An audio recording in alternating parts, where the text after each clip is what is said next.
Joining me now to talk more about this race is Will Bunch. He's a national opinion columnist for the Philadelphia Inquirer and also the author of After the Ivory Tower Falls. Will, thank you so much for being with us. I want to talk about the politics in a moment, but this tragedy that has happened in California, Nancy Pelosi's husband, Paul, 82 years old, attacked in his home in the early morning by an assailant with a hammer.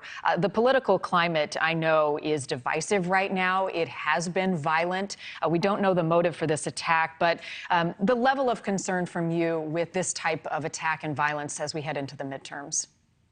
Yes, well, I mean, clearly this is just a shocking incident. And I mean, my first two thoughts, number one is, it's so important in these initial hours of a story like this not to jump to any conclusions at all. We really don't know whether this was a politically motivated attack or street crime or something else. And so it's important that we wait until more facts are known.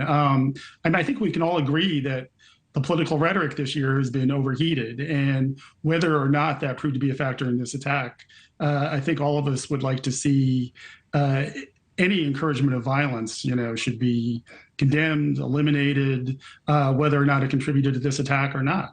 Right. There are a lot of questions, and we are anticipating a press conference from the police chief in San Francisco within the next couple of hours. Well, let's talk about some of these races and how close they are. Starting in Pennsylvania, obviously, our attention has been on this Senate race. You tweeted recently, I saw your tweet, you said you think people's minds are made up and new revelations won't move the needle. And I think you were also talking about Georgia there. Why? That's just the nature of the partisan divide right now. When the reports about Herschel Walker, paying for his girlfriend's abortion was a damning thing, and the kind of thing that a decade ago I think would have sunk a campaign. And instead you saw Republicans rally behind Herschel Walker, and people contributed money and getting on board to support him. And that's just kind of the nature of politics today. There are swing voters. There are people in the middle that are persuadable. It's going to be a factor in the Oz Fetterman race here in Pennsylvania. But there's just not nearly as many as you would have seen a generation or two ago.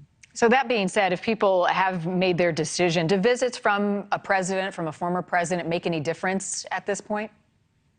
They do make a difference in that, modern campaigning really has become so much more about rallying your base voters and getting them enthusiastic, especially in a midterm election. And the reason for that is because midterm elections have lower turnouts than presidential elections.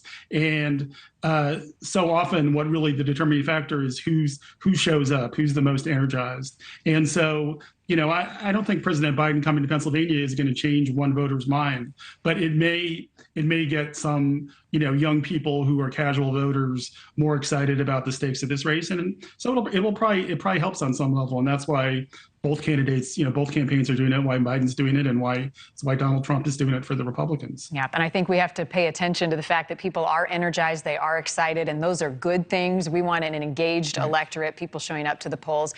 Will, we're out of time because of our breaking news, but thank you. Come back, national opinion columnist for the Philadelphia Inquirer. Good to see you. Yeah, thanks, Marni. Thanks for having me. All right. Thank you for watching. Go to newsnationnow.com to find NewsNation on your television provider. And don't forget to click the red subscribe button below to get more of NewsNation's fact-driven, unbiased coverage.